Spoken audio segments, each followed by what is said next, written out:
What's going on, guys? Welcome into Meet the Cut, episode 1 here. I am Andrew Ochs with my partner in crime, Louis Napolitano. Did I get that right? Napolitano, yep.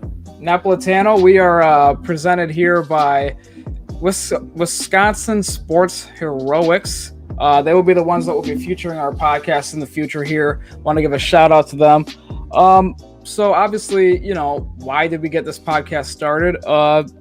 I was just sitting around one day after the Packers lost to Tampa Bay and thinking it'd be really nice to be able to say these opinions that I'm, telling my friends in the group chat, maybe to some fans if they care to hear. So I put out, as you know, in the Wisconsin Sports Heroics chat, anybody want to start a podcast? And out of 85 people, the only one to answer was Louis here. So I hit him up. We got the message in talking about like what we, wanted to do, how we wanted to do it. Even though he is in New Jersey, like he'll tell you in a minute, I felt like, we still saw eye to eye on a lot of things. We both love the Packers. We both love the Bucks. It doesn't change no matter how far apart we are, as you saw in the description for the podcast. And we're excited to get going for you guys. Just a little bit about me, I guess. Grown up here in Wisconsin from day one. Obviously a huge Bucks fan, huge Packers fan. I will admit I am a Cubs fan as far as baseball. We're not going to talk a lot of baseball on the podcast, but that is my team.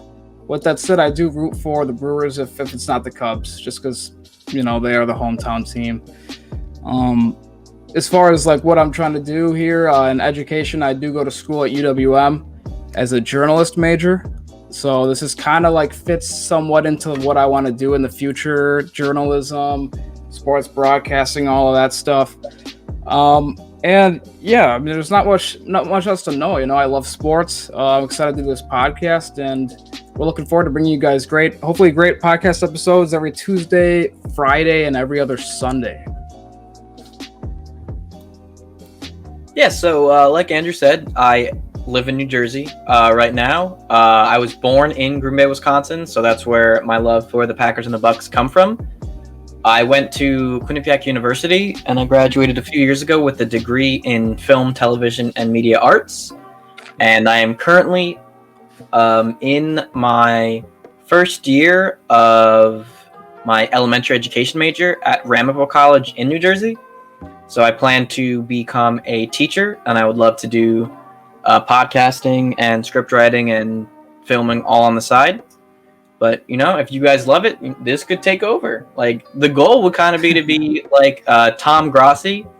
He has his own podcast. He streams all the time, and he's also a teacher. So I kind of look up to him in this type of industry.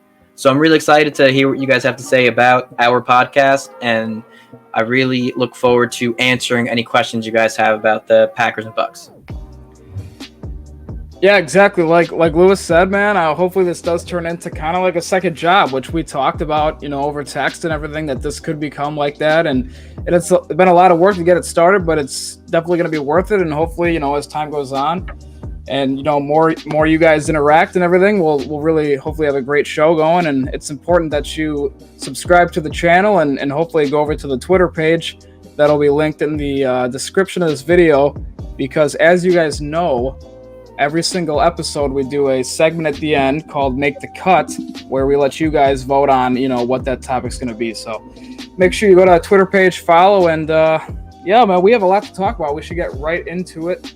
So obviously, we have a lot of things going on in sports. Biggest thing in Wisconsin right now, with the Packers being out of the playoffs, are the Milwaukee Bucks. They did get a victory, a pretty convincing victory, I'd say, for the most part, against Sacramento last night, 128-115.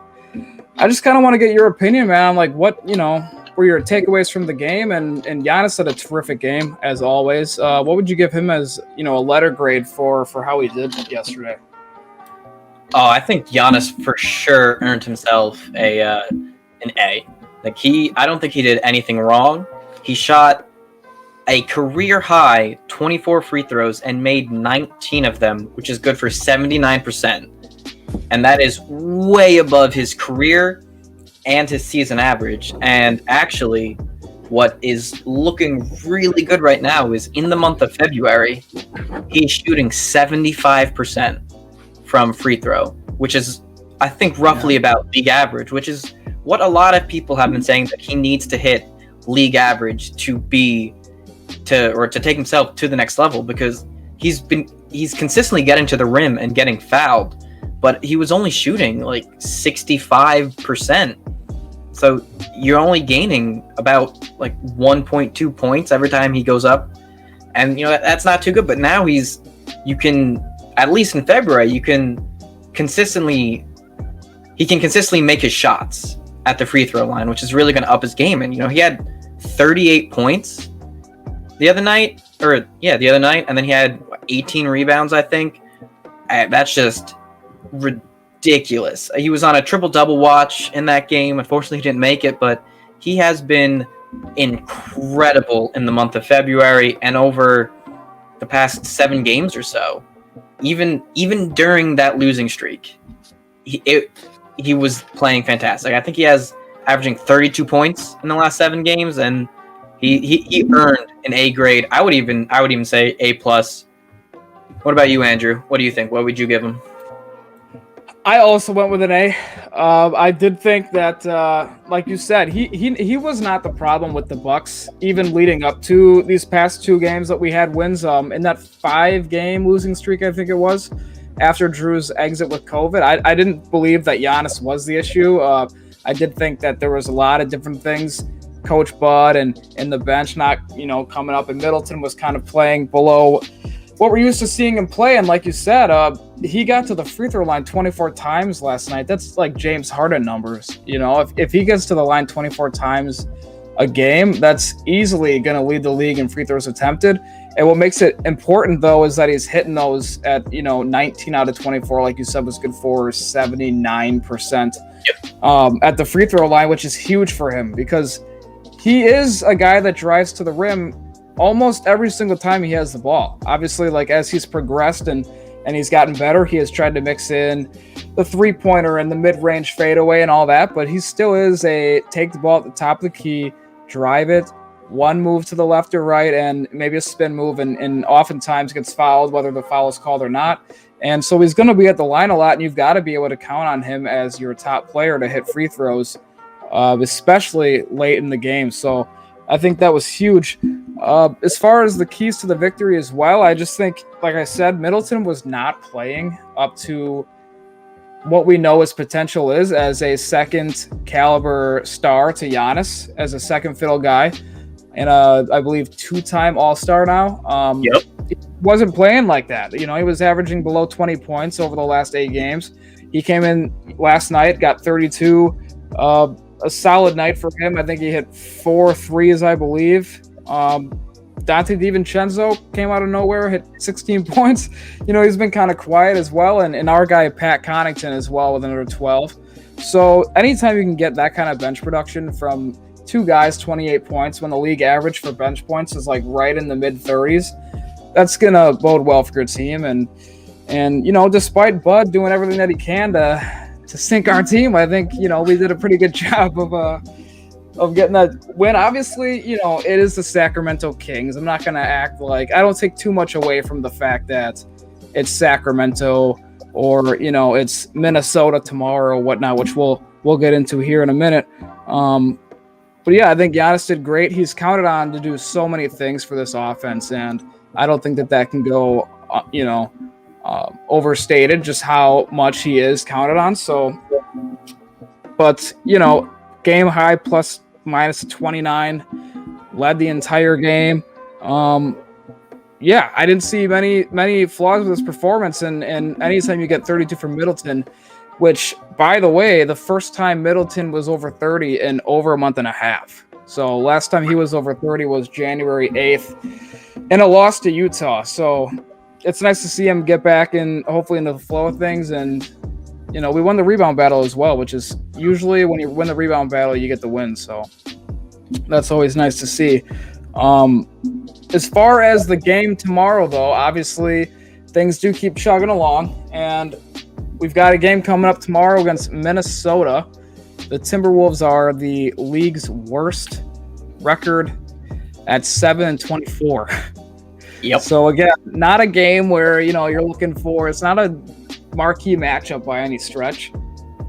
But there's some news coming into this game. Obviously, the Bucks were looking to keep their groove going, but also the Timberwolves let go of their. I believe he was there for, I want to say 3 years, 2 or 3 years. Ryan Saunders, something around there, and they let go of him last night. And me and you were talking on Twitter about how is he going to? Are they going to find a replacement for him? And then 5 minutes later, they found his replacement. Yep. And a Raptors assistant coach that, I'll be honest, I had never heard of, by the name of, who is this guy? Chris Finch. Yep. Yeah. So why don't you just, first of all, were you surprised by the hire, as I think a lot of people were, as it came out of nowhere? And also, do you think that he can hopefully turn the culture around? Because the Timberwolves are a team that they have a lot of good talent, but it just hasn't shown up on the court. Yeah, I can't really say that if I like or dislike the hire yet. Like, I had never heard of him. I don't feel like coaching changes work too well. We're almost at mid-season at this point, and I feel like you have 7 wins.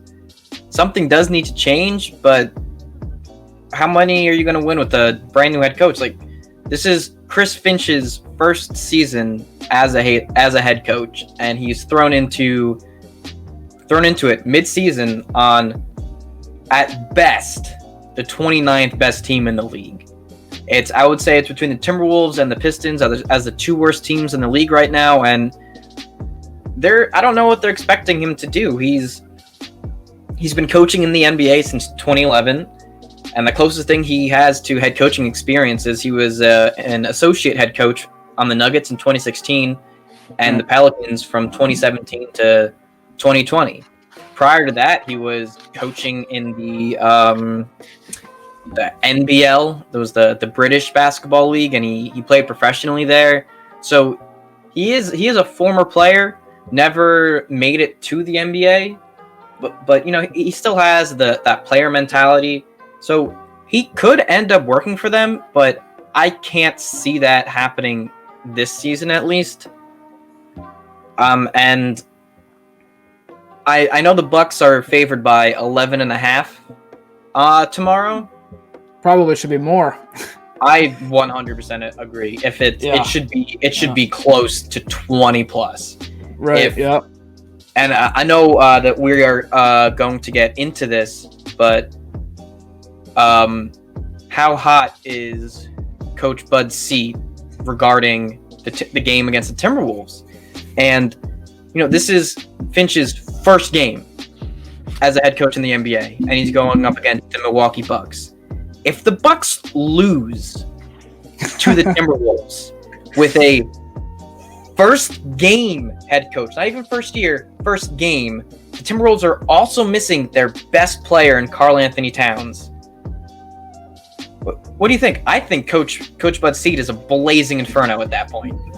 Oh yeah, it's a blazing inferno, and before I get into how much of an inferno that would be, you kind of covered a lot of the basics there with the new coach. Was an assistant in a few different teams in Denver and Houston and in Toronto, obviously.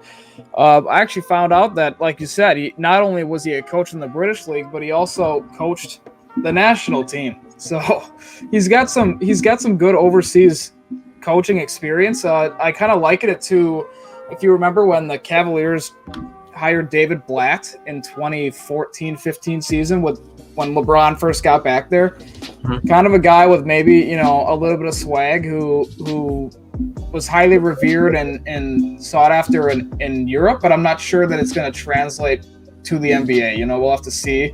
I do think that he's taken over a pretty good roster, though. I don't think at any stretch of the imagination that the Timberwolves are like beyond repair. Yeah. Karl Anthony Towns is arguably the most talented big man we've seen in the past 10 years, if not more. He can shoot the three. He's very athletic. He can make his free throws. You got Malik Beasley, who is having a resurging year. He's having a really good year, kind of a down year last year, hurt a little bit, bounced around teams, Denver and then Minnesota and everything, but he's averaging 20 points a game. D'Angelo Russell is personally one of my favorite players in the NBA. Love the way that he plays, and I think he's got some dog in him. And they've got that young cat in Anthony Edwards, who had arguably the most nasty dunk I've seen. Definitely this year. I'd have to go back and look at other dunks from other years, but the way that he just absolutely bodied that guy, he should probably retire from the NBA after that. I don't know how he would come back from that. So, that was rough. That was really rough for that kid. Yeah, no, you feel horrible for him, but hey, someone's got to be on the poster, so that's a good moment for him. You know, hopefully he gets a little bit of the sales out of that or something. I don't know. I don't know. I don't remember if it was before or after that game, but Anthony Edwards also hit a beautiful 3-point shot with LeBron James's hand directly in his face. I did not see that. Did he really? I think he only had. How many points did he have? Like he had 7 points in that game, right? So I get a 3, and then it was. I can't remember. I think it was 2 different games. But gotcha. He was definitely very quiet at the beginning of the year.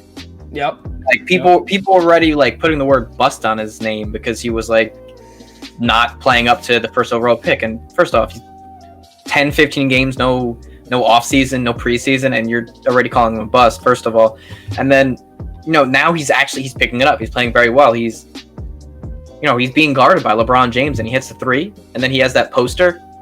The future is very bright for the Timberwolves. They have a lot of young talent, but at a 7-24 record, how much can Cam Finch or Chris Finch salvage this team's season right now? No, I don't think he can. Not this season. What he can do, and what a lot of coaches that come in the middle of the season try to do, especially in a losing situation like this, which obviously if your coach is getting fired, you're probably not playing all that well, is try to come in and reverse the culture, I don't think anybody really realizes this, but the Minnesota Timberwolves with Kevin Love and they've had Ricky Rubio and they've had Wiggins, who didn't pan out there, and they've had all these young talented players, have had one winning season in 14 years. In the 14 years since Kevin Garnett left, one winning season. So they've won one playoff series in 18 years. They're just not. Their culture is not great, So I think if you're Chris Finch, you come in, you look to maybe reestablish the culture a little bit. How do you go about doing that? I'm not sure. You definitely don't tank. I think that's the easiest thing to do. But we've seen a lot of teams tank. Look how long it took Philadelphia. Look how long it took Phoenix.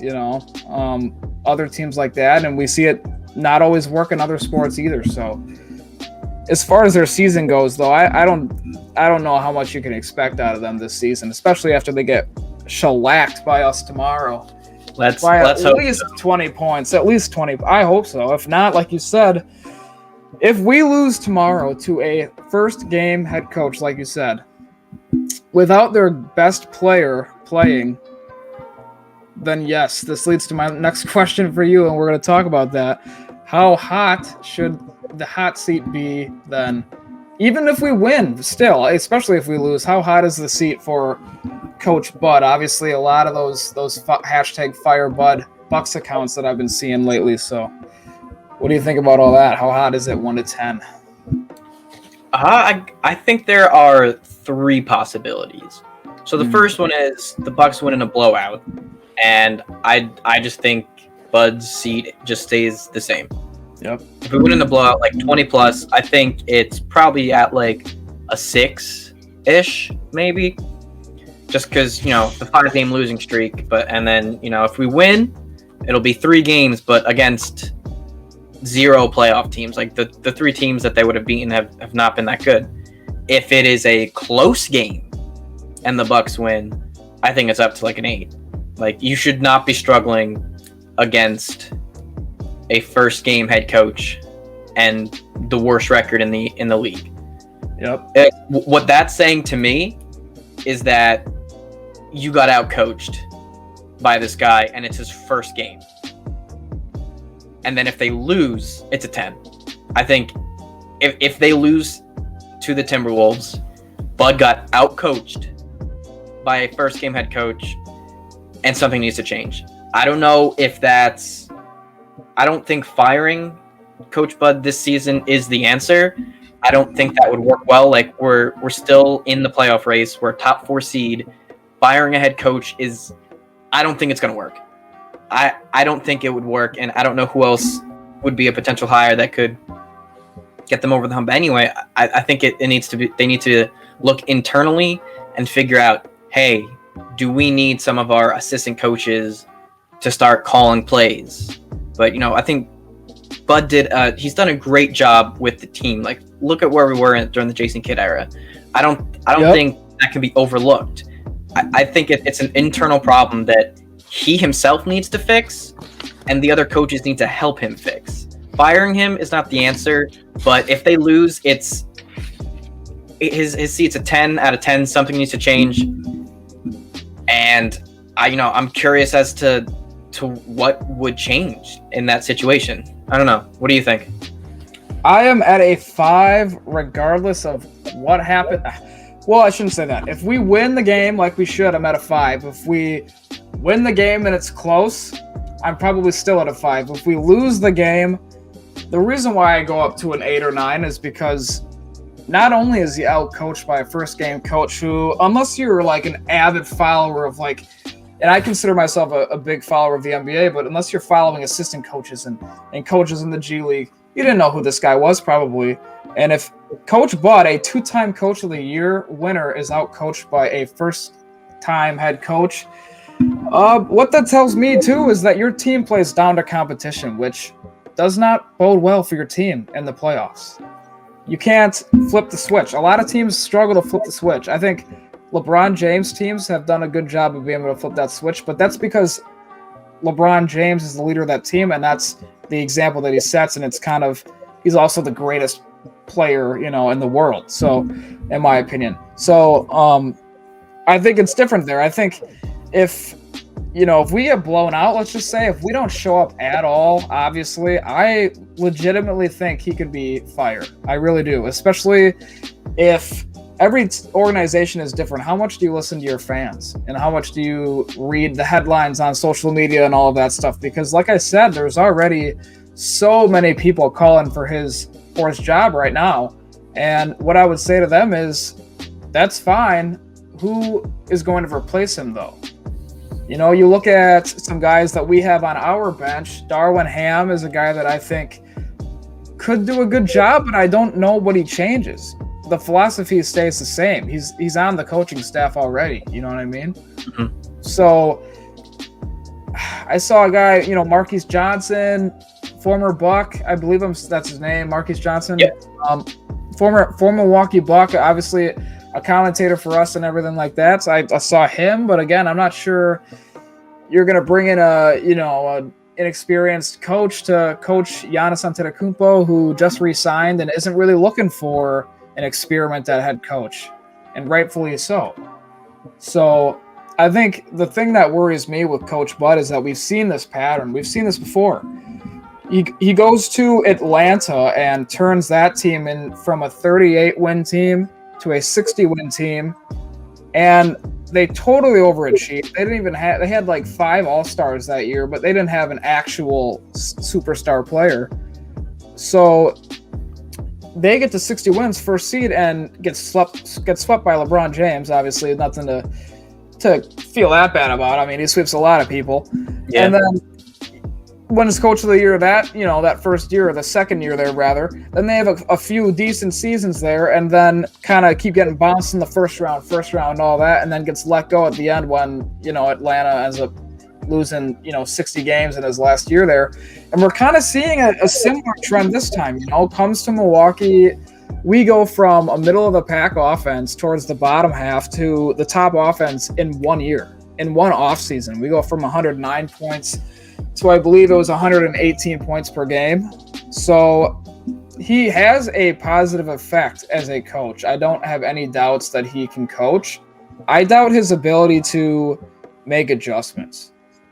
He's a product of Greg Popovich, who is kind of similar in that way. Like, it's Greg Popovich is a former military guy. He grew up. It's his way or the highway, and you win your way and you lose your way as well. And Bud has done that, and it's kind of sunk our ship the last few years. So I don't know. I can see his seats getting hotter every single time we lose a game because fans are impatient, and I think we should be impatient because we've got, maybe the most talented up-and-coming young player that there's been since LeBron James. So I don't know, man. I think obviously we've got a big game coming up tomorrow. It's a must-win game in terms of, Bud's mental health. I can't imagine how much sleep he's going to lose if he loses a game like that, and he's going to have I imagine he stays off of Twitter, so he probably doesn't see all the hatred going out for him right now. But we'll see. Obviously, anything can happen, but it is a huge game tomorrow. So, all right, moving it right along, moving from talking about one MVP to another Wisconsin sports MVP. Obviously, we're fresh off that tough loss in the NFC Championship game to Tampa Bay and Tom Brady. So I guess, Rodgers with his third MVP had another great season, 48 touchdowns, 5 interceptions. You all know all the stats. Everybody's seen the stats. We've seen the highlights. For you, Lewis, where does he rank in your all-time quarterback rankings? You can either give me the top 5. You can just say where he ranks for you in the top 5, or maybe he's not in the top 5. Yes, so before this last season, I had Tom Brady and Peyton Manning as 1A and 1B. I don't think it can be discredited how fantastic Peyton Manning has been in the regular season. His 5 MVPs speak for itself. But Tom Brady now won his 7th Super Bowl, and he still has those 3 MVPs. And I personally think he had an MVP caliber season this past season. Like, you take Rodgers out of the picture, he is probably one of the 2 front runners to an MVP. So I think Brady's got to be number 1 for me right now. Then I got Peyton. And then right now I think it's a toss-up between 3 and 4, between Aaron Rodgers and Joe Montana. Joe Montana obviously has the edge with Super Bowls with 4. But, he also played with who I think is the greatest football player of all time, not just wide receiver, in Jerry Rice. And then obviously Rodgers beats him out with the regular season stats and the MVPs. That's kind of it's kind of another like Brady versus Manning argument where Peyton has all those MVPs, but Brady's got the Super Bowls. Montana has the Super Bowls, and then Rodgers has all the MVPs and the regular season accolades. And then for number 5, it's also another toss-up. I think just based off of accolades, I think I would have to have Brett Favre at number 5. But there's definitely an argument for me to have Dan Marino in at number 5. So let's just say that it's Tom Brady, Peyton Manning, Aaron Rodgers, Joe Montana, and then Brett Favre. Is there any way in your eyes that he catches Tom Brady? Any way at all? Or is that debate over? Because Packers fans love to try to put Rodgers in that debate. Yeah, I think that if Rodgers had won the Super Bowl this year, I would have seen an argument just because of how well he plays every single year. But now, Brady has 3 MVPs, 7 Super Bowls. I don't think you can have any argument about who the greatest quarterback of all time is. It's Tom Brady. 7 Super Bowls, never been done before in the NFL. The most was 4 from a quarterback, and I think 5, and that was from an offensive lineman, and I could be wrong. But you can't. That's greatness. Yes, I think Aaron Rodgers is a much more talented quarterback than Tom Brady. I don't think there's a debate there. I think a lot of Pats fans would probably also agree with that yeah, Aaron Rodgers has more talent. Tom Brady is really not an athletic quarterback. Like, you've seen his combine picture, right? That is yeah, we've all seen the combine picture and seen him run the 40. Yeah. That's really not what you would picture an NFL athlete to look like. I think Rodgers has so much talent. I think the teams he has been with has definitely underperformed with the amount of talent he has. I personally don't think Rodgers can catch Brady. I'm going to put a hypothetical out here. I'm going to say Rodgers plays for 5 more years. And in those 5 years, I think for him to have a chance of catching Brady, he needs to win 3 of the next 5 Super Bowls, probably along with another MVP.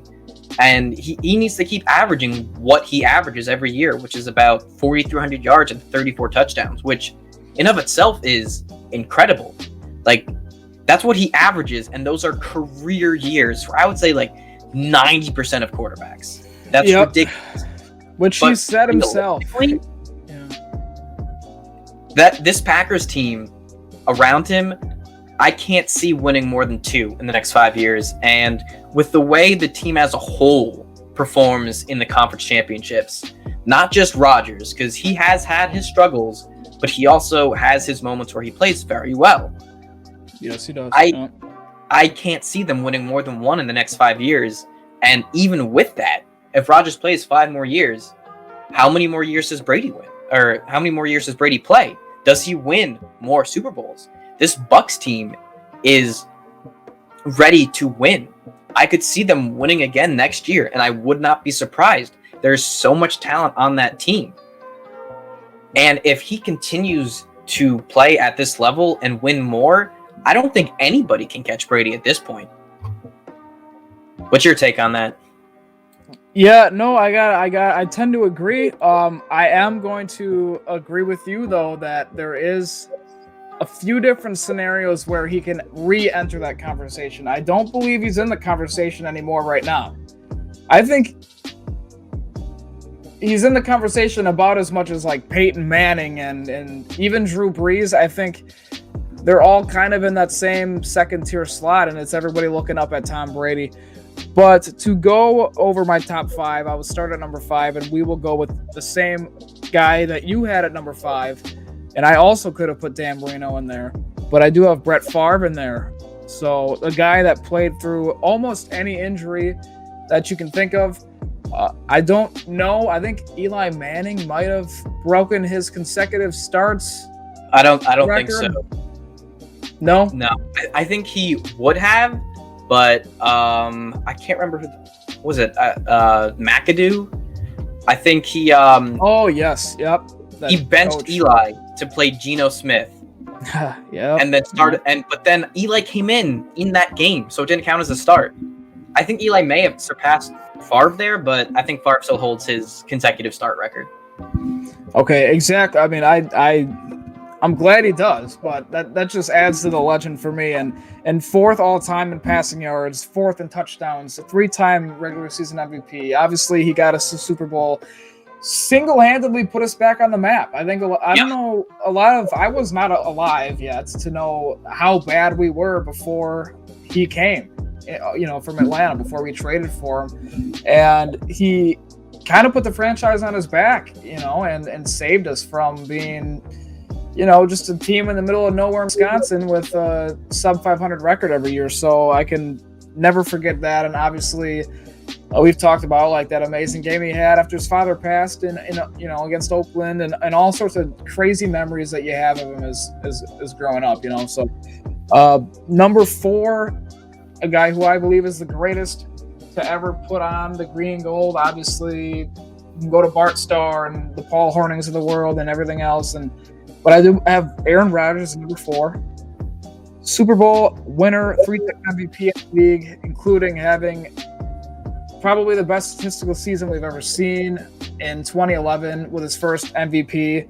And I will talk about one of those games in a minute here that had to do and happened in that 2011 season. He had a lot of amazing games in that season. But highest passer rating in NFL history by almost like 7 points. Brady is 3rd on that list, and he's just way below him. And again, like maybe the greatest 37 age-old season this year that we've ever seen, possibly him or Peyton Manning. 48 touchdowns, 5 interceptions, 4,300 yards. Like you said, the guy has career numbers that he averages where even his down years, like last year you could say is a down year, and Rodgers said this himself, it's career years for other guys. Yeah. Guys would kill to have some of the numbers that he has when he's got a down season, when he's in the midst of a down season. So he's just outstanding. Probably the most talented quarterback we've seen. We'll have to see what Mahomes does in these years coming through here. But for my money right now, I'd pick him probably over anybody to lead my team going forward. Number 3, Peyton Manning. Obviously, like you said, it's kind of impossible to not put him in the top 5. I believe it is impossible. 5 MVPs, 2 Super Bowls, 54 game-winning drives, most all time. The guy was just Captain Clutch in the regular season. If he played like he did in the postseason, like he did in the regular season, he probably would be maybe the greatest of all time, because he probably would have 4 or 5 Super Bowls. I completely agree with that. Yeah, absolutely, and probably the smartest pre-snap quarterback we've ever seen. Like, I don't know what he was doing up there. Like, obviously he's checking and he's reading the defense and everything.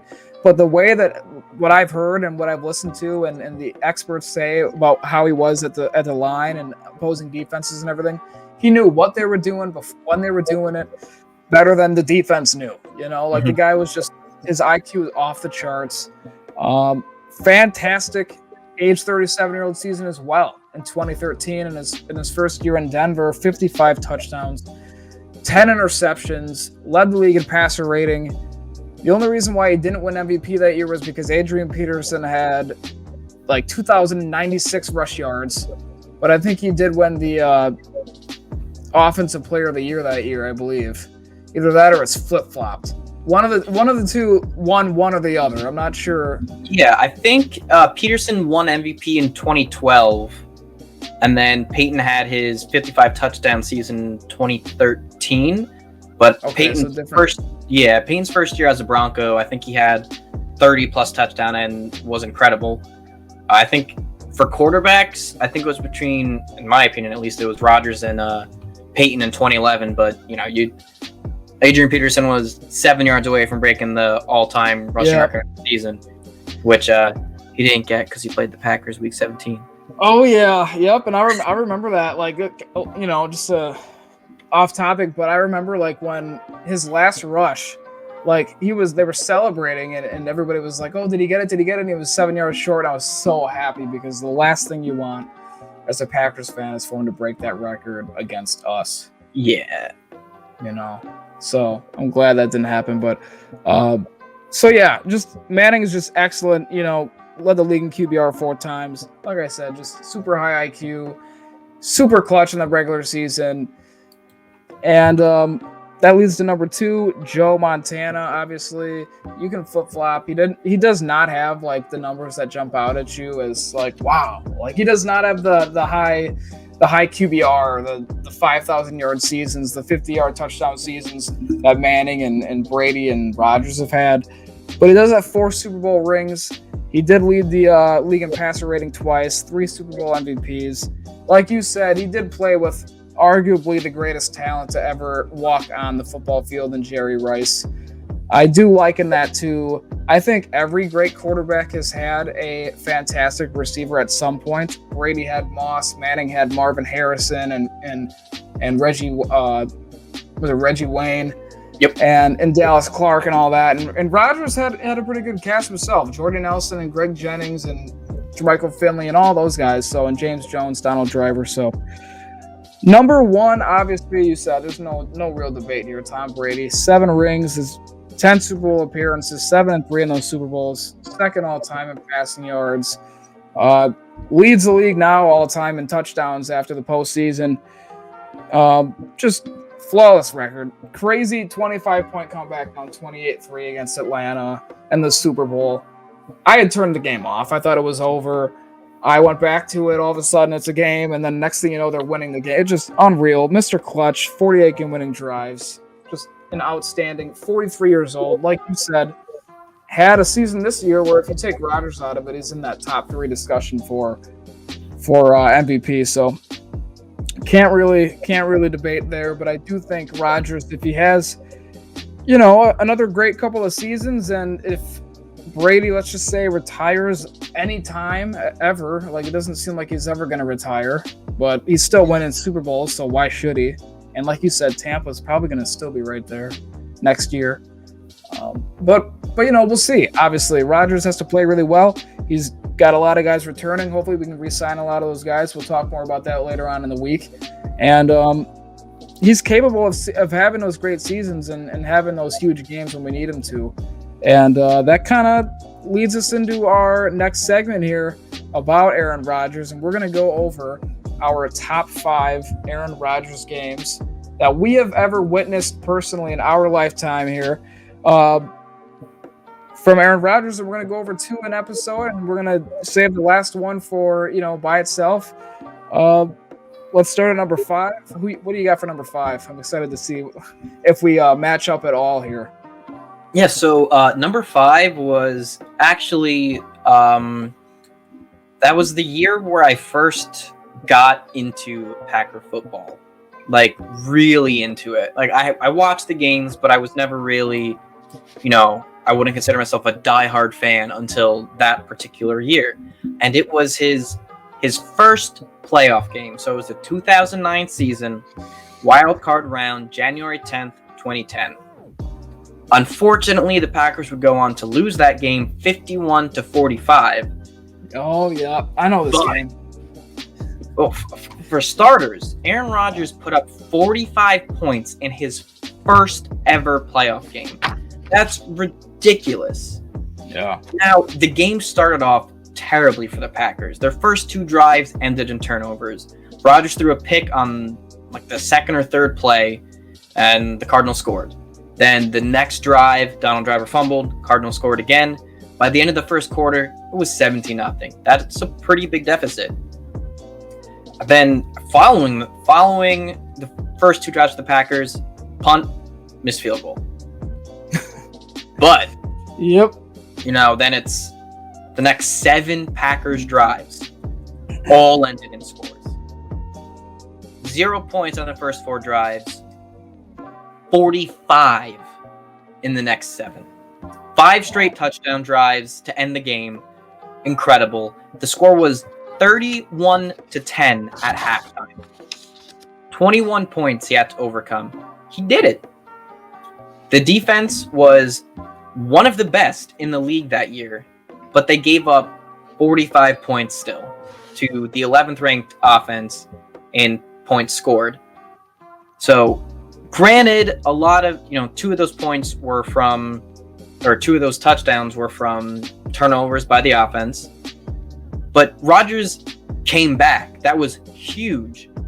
Then the defense, as we've seen as of late, nearly gave up a game-ending drive. Luckily, the Cardinals kicker missed that field goal.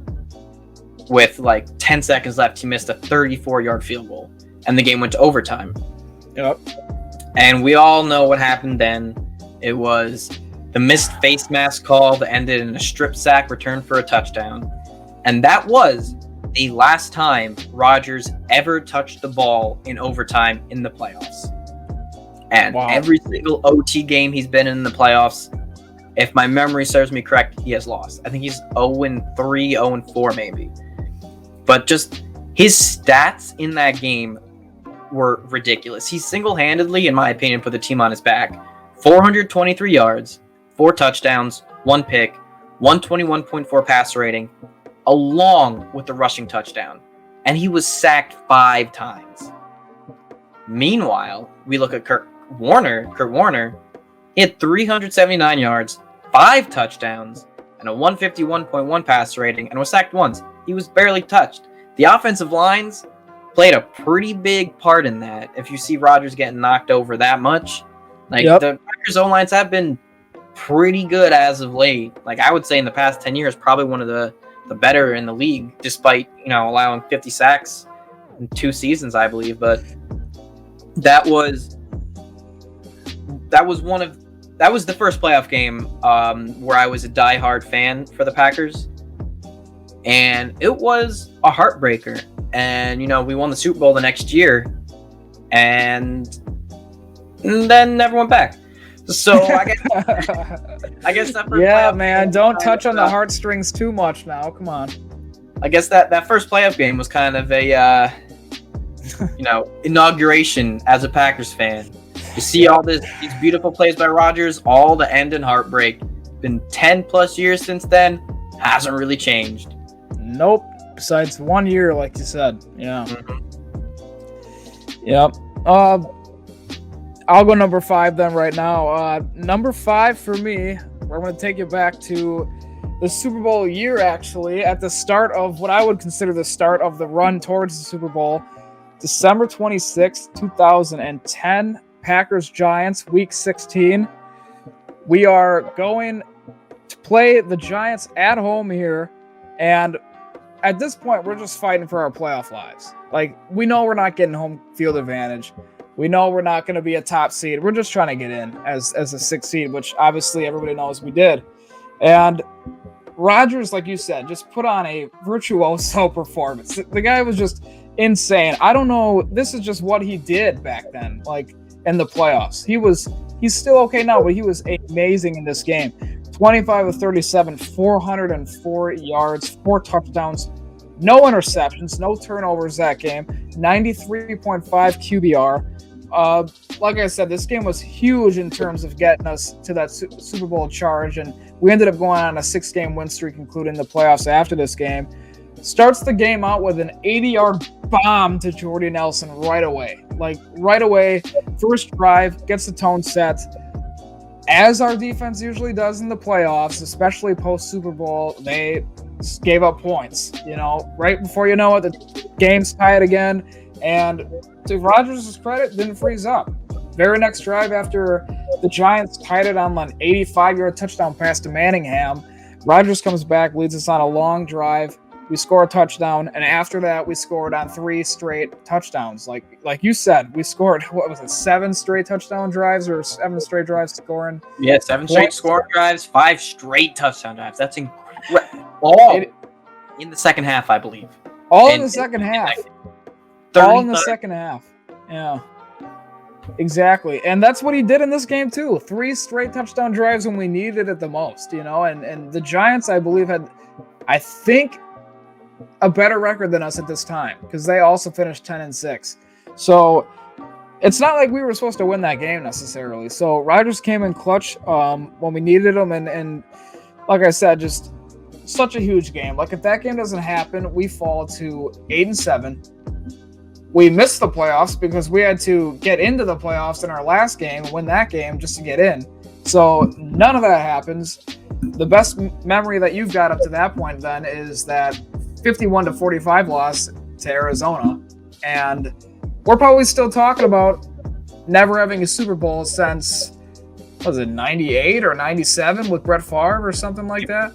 So just an absolute monster of a game. Completed a pass to 9 different receivers.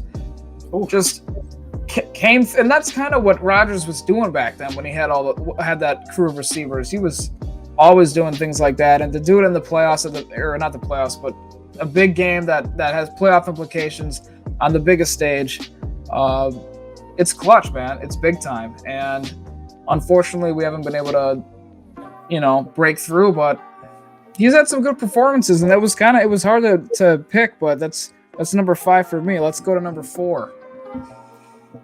Yeah, so it's funny how you say he's how well he's performing on the biggest stage, where number 4 for me is a Super Bowl. Like, there's really not much to say about that game. He played incredible.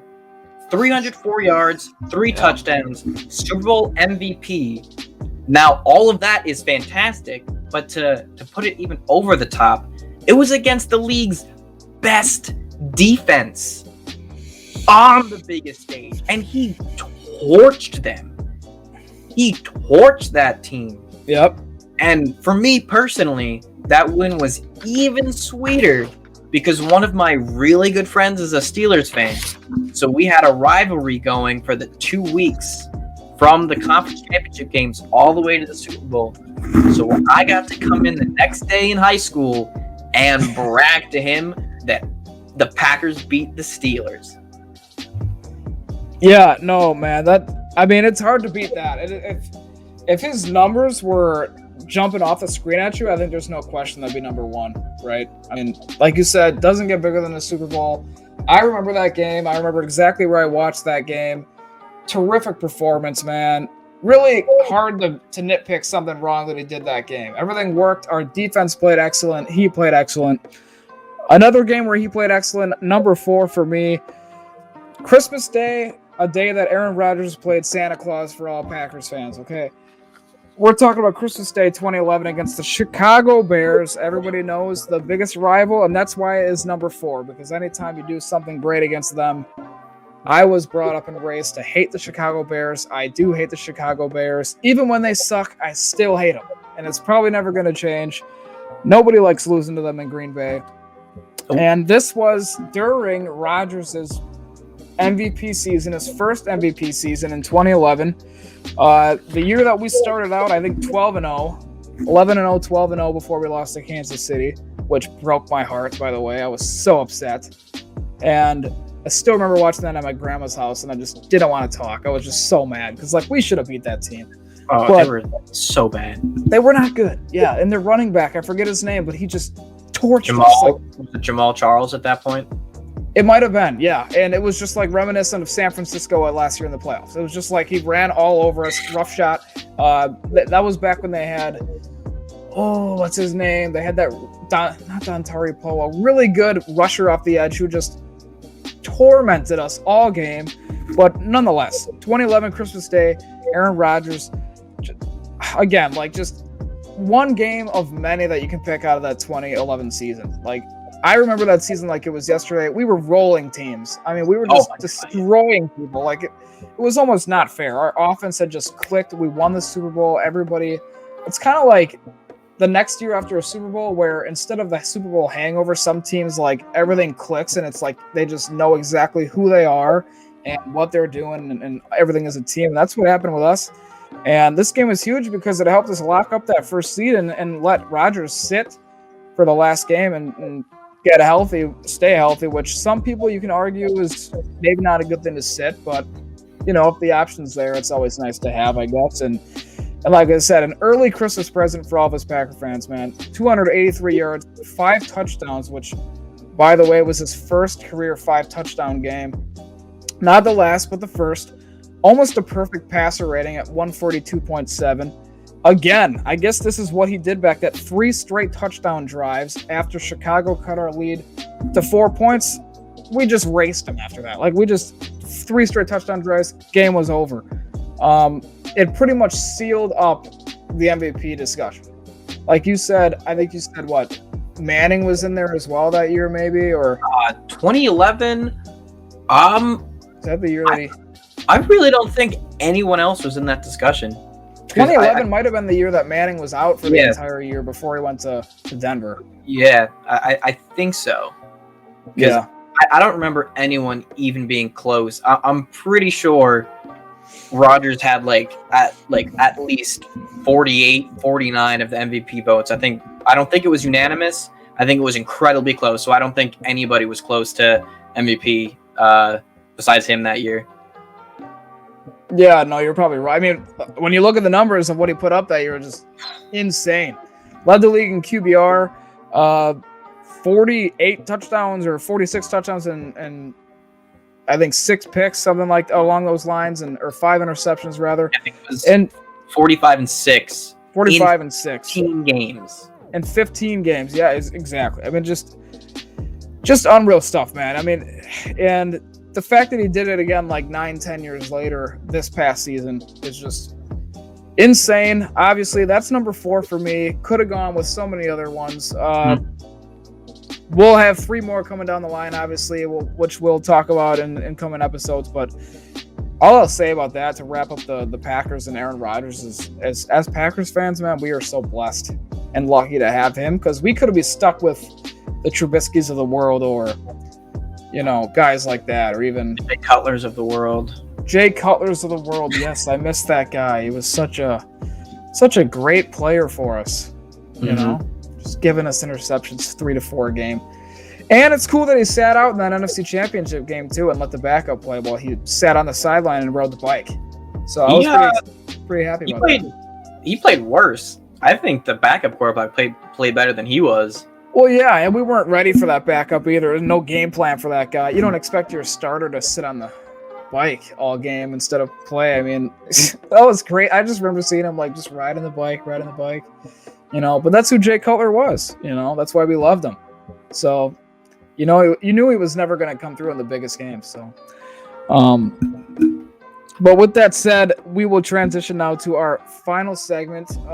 Maybe going to be the most popular segment of our show, probably my most favorite because it gets you guys involved a little bit.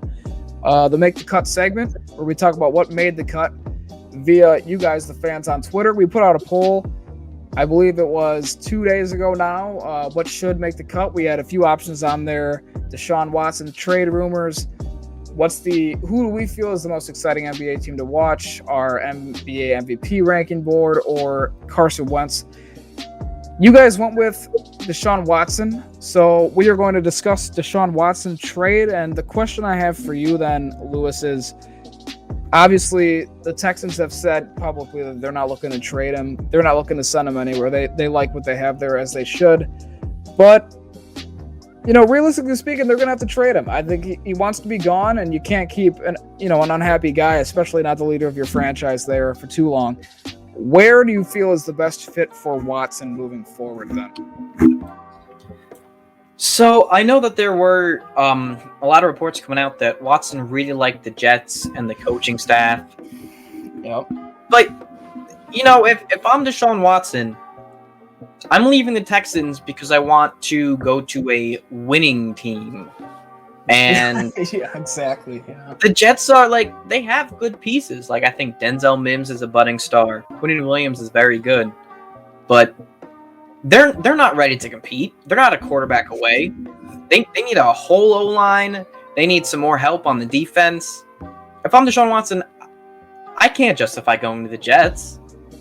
I think that there are two fits that best suit Watson. The first one is the Dolphins. I think there are also a lot of rumors that he also liked Miami. Yep. And I personally think if, they're 100% a quarterback away. They had Ryan Fitzpatrick and Tua Tagovailoa, and they played decent, but they don't even touch the same stratosphere as Deshaun Watson. And I personally think if Watson went to Miami, him and Devontae Parker would instantly become a top 10 quarterback wide receiver duo with the potential to be a top 5 quarterback wide receiver duo. Just look at the quarterbacks Parker's played with. Tannehill, before Tannehill was good. Yep. Jay Cutler, as we had mentioned before. Brock Osweiler, Ryan Fitzpatrick, and Tua. And this was after Fitzpatrick had his career season with the Jets, and then he had his 3 amazing games each season, but then other than that, he was just kind of average. Fitzmagic, yep. And then my other spot, which I personally think he should go, is the Denver Broncos. Yet I believe they were 5-11 last season, but just look at the quarterback play. 21 touchdowns to 21 interceptions among their 3 quarterbacks, and that's not including Kendall Hinton, who threw 2 interceptions. But receiver, yeah. I cannot put that on him. He was thrown into such an awful situation, so I'm not counting him in there. I applaud him for what he did and how he was even able to, complete an NFL pass with that. But the one thing that I would say would deter Watson from going to the Broncos is Patrick Mahomes and the Chiefs. You want to be competitive, and then you're up against the best team in the AFC. But then I guess you could say the same thing about the Dolphins, where you have Josh Allen and the Bills. So wherever he goes, he's going to have to compete, because maybe I could have seen the Colts, but they just got Wentz, so he's probably not going to go anywhere else in the AFC South. And if we look at the Broncos, they are set up for success when they get a quarterback. They got great wide receivers. Jerry Jeudy looks like a star. His route running is incredible. Tim Patrick looked fantastic when he was playing. Then, of course, you still got Cortland Sutton, who's still improving. They got Noah Fant, who is still improving, and I think he's going to be a great tight end. You got really good running backs in Melvin Gordon and Phillip Lindsay. That offense is primed to become top 10 with Watson. And then the defense is still, they weren't incredible last season, but they still have pieces to be competitive. And I think they have a decent amount of cap room this year to make some moves to improve. And what makes me say the Broncos is Kareem Jackson, who had played with Deshaun Watson on the Texans, and now Kareem Jackson's on the Broncos. He said that he had spoke with Watson, and Watson said he would be interested in playing for the Broncos. So I think the two realistic spots are probably the Dolphins and the Broncos.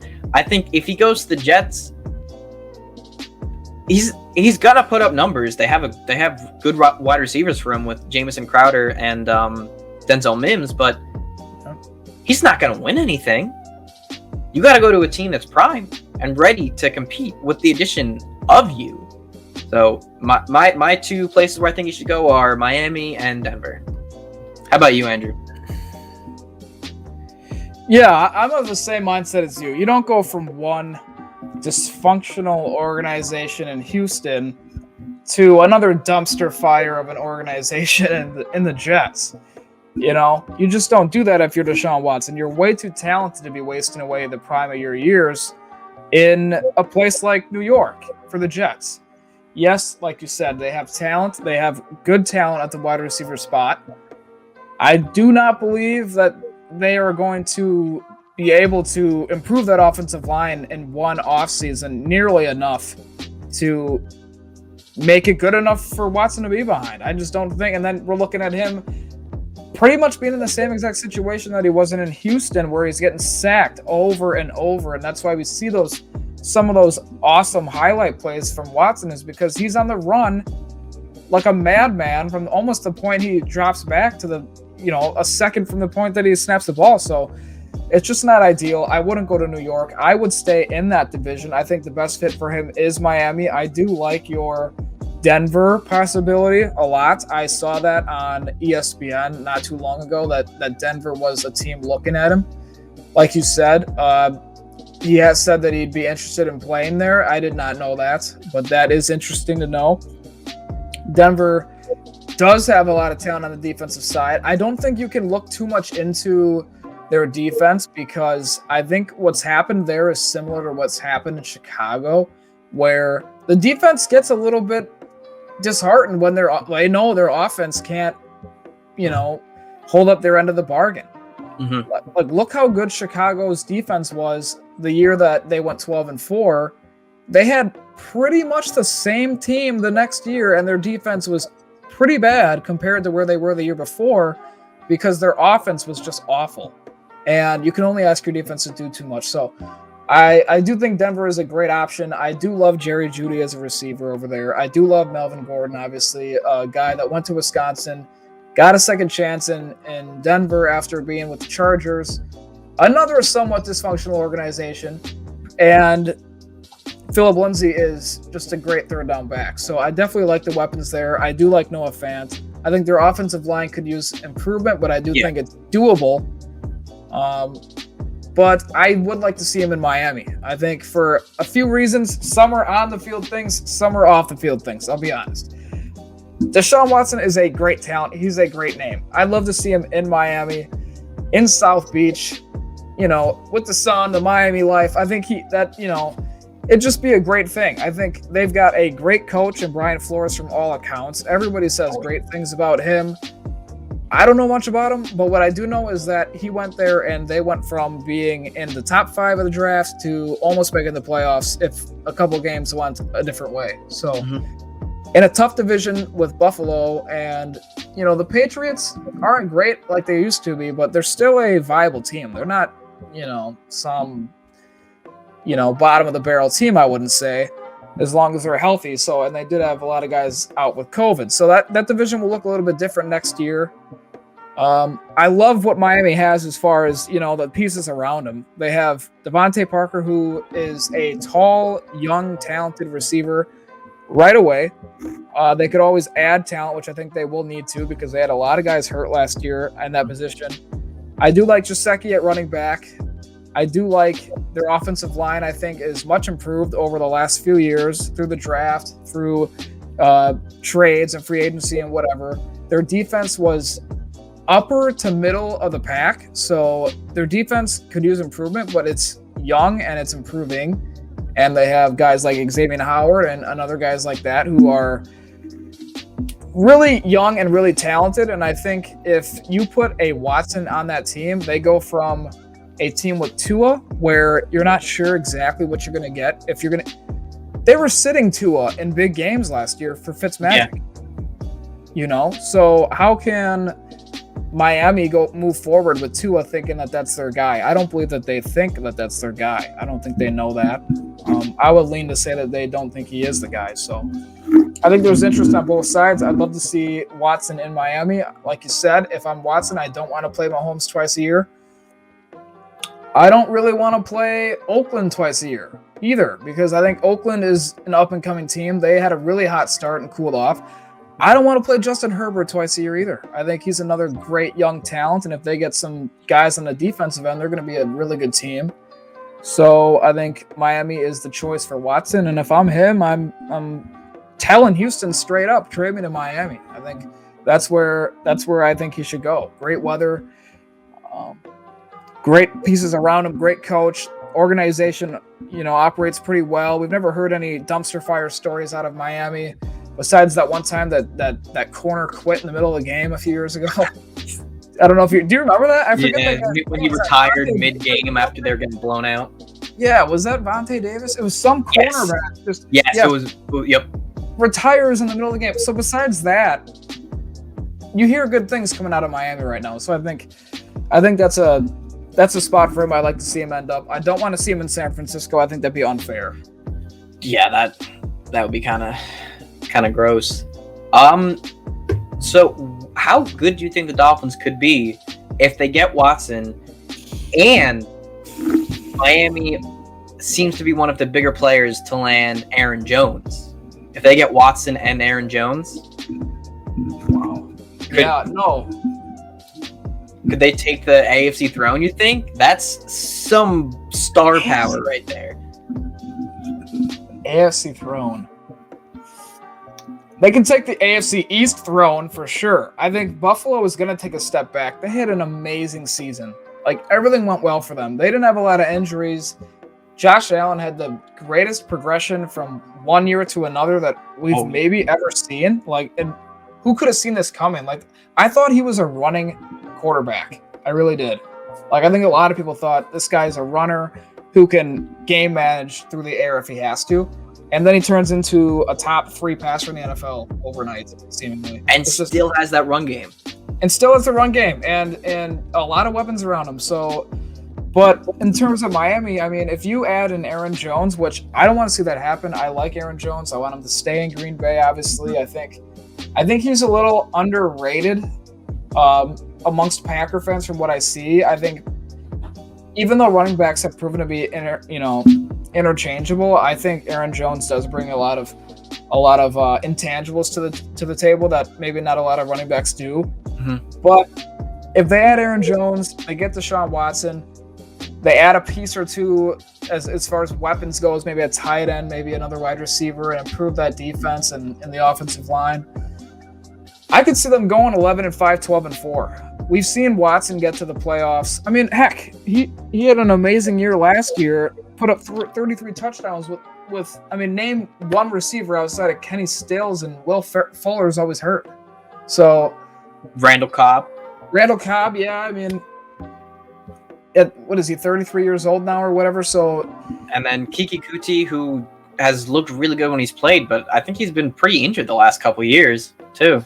Right, and I would ask, is he good or is it a product of Deshaun Watson? I'm not sure. He's fast, but I don't know. I think Watson can make a lot of players around him better, and when you see what he did with Houston, I think people forget that they were in the divisional round of the playoffs the year before this last one, up 24-0 before Patrick Mahomes just absolutely pull off one of those Aaron Rodgers like streaks of 7 straight scoring drives, and next thing you know, it's 50-24. I mean, that was insane. So if he goes to Miami, I like the fit. I think that they could be a top 2 to 3 team in the AFC. I think AFC tends to be a little bit weaker than the NFC, especially in the past years. It wasn't always like that, but it has been recently. And yeah, I like them to be a top 2 or 3 seed. And I wouldn't favor them over Kansas City, but I think in a 1-game playoff scenario, I'm not sure I wouldn't take Deshaun Watson in that situation.